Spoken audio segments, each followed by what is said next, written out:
You had people protesting outside your home who were very upset about all of this and wanted you to make a different decision about this.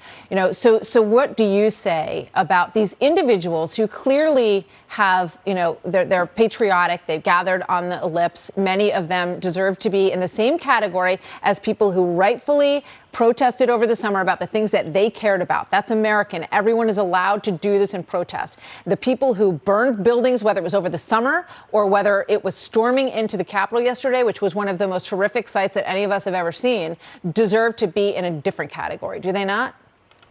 Well, yeah. So let me first unpack a few things here, because there was a lot discussed in the previous interview. First and foremost, there is no doubt that in this election there were things that happened that we need to talk about as a country and deal with. Okay, this practice of states going to courts and friendly judges and changing the laws so that they can get an advantage for Democrats and circumventing the legislature, all that needs to be addressed all that needs to be addressed. And if there was fraud, that's a crime. People should be put in jail and it should be revealed. I would point out, it's hard to make a case for fraud or to be arguing out there for it when none of the president's lawsuits and none of his lawyers ever alleged fraud. Fraud is a hard thing to prove. It's hard to do it in 4 weeks. But the real crux of this is the changes in the laws. Absolutely. Was yesterday an opportunity to discuss the need for those changes? It could have been, until, thousands of people rushed into the Capitol. 5 people are now dead. We just got word moments ago that a Capitol police officer is among those who has died as a result of what happened yesterday. So you have 5 people that are dead. And so, it's a little tough to have that kind of historic opportunity when members of Congress who are supposed to be having that debate are hiding in a bunker or in a basement somewhere while people are rummaging through the building and creating loss of life. So as far as what you've said, all of those complaints about the elections are absolutely legitimate. And millions of Americans have it. Millions of Americans have it. And 99% of the people that went yesterday to Washington, D.C. to protest, to have their voices heard, did not barge into the Capitol. But 1% of thousands of people is a lot of people. And they can cause a lot of havoc and a lot of damage, and they can embarrass the country the way that they did. And I want to make one more point. There were people that I know personally who believed that not only could we have a debate tomorrow, and that's where I take issue with the previous interview that you had. A lot of people that did not come because they thought that we were just going to be able to make a point and send a message. They believed that the outcome was going to change. They believed that the vice president was going to discard votes. They believed that somehow we were going to get Nancy Pelosi's Democratic House to vote for a single one of these challenges. None of that was ever going to happen. And you know who admits it? The people who filed the challenges.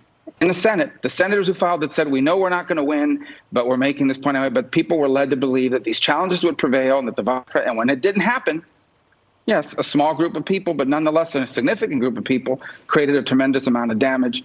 And, some of them, unfortunately, are adherents of conspiracy theories. Others got caught up in the moment. And the result was a national embarrassment. The Chinese are laughing at us tonight, laughing. I mean, that raises another question before I let you go, and that is the concerns about national security. And when you look at the chaos that is happening right now and how distracted the nation is as we stand 13 days from a transition of power, what concerns do you have about that tonight? Well, first of all, if you're a terrorist right now, you're sitting out there watching this, you're saying to yourself, hey, it's not that hard to get into the Capitol. Maybe that's not hard to get into the White House or the Supreme Court building or somewhere else. That's the first. I think the second is that we've known, we saw it this summer, we see it now. This sort of things creates more of it from the same side or from the other side. And the third point that I'd make about it is, the Iranians are looking at this now and saying the great Satan, which is what they call us, look at them, they're in decline. Vladimir Putin's looking at this and saying America's in total chaos. The Chinese are laughing at us and saying this is why democracy doesn't work and you need a strong and firm figure. And they think that we're weak and in decline. And our enemies, if you're a terrorist or anybody else, you think Americans are distracted, they're tied up in all this, now's our time to do things. They'd make a mistake, but they could think that. These are real things that we need to be serious about. And I think the one that I go back to is this embarrassed our country. All around the world, we've got third world tin pot dictators lecturing us about government and making and mocking us. And that's the part that really upsets me as much as anything else, of course, other than the loss of life and the terrible images we saw yesterday. Before I let you go quickly, this discussion of the 25th Amendment, you have some of the members of Congress, Adam Kinzinger, calling for the president to step down. Waste of time. Yeah, look, I don't understand these guys. I saw Joe Biden's speech today, okay? It was an opportunity for him to sort of, at this moment, the day after all of that, sort of calm things down. And instead, he goes off for 20 minutes and talks about everything that happened last summer. And if this was black protesters, the police would have responded differently. The police, they showed tremendous restraint yesterday. That's why potentially one of them is, we know now is dead. Maybe that's why or whatever. But the point being is that was no need for that. You know what that does? That makes everybody bow up and go back to their corner. Everybody's outraged by what happened yesterday. A lot of people are thinking to themselves, maybe politics has gotten too hot right now. And then you come out with a speech like that. And I don't think that does any good for anybody. I'm really disappointed in Biden's speech today. I expected more and better. Senator Marco Rubio, thank you very much. Good to have you here tonight, sir. Thank you.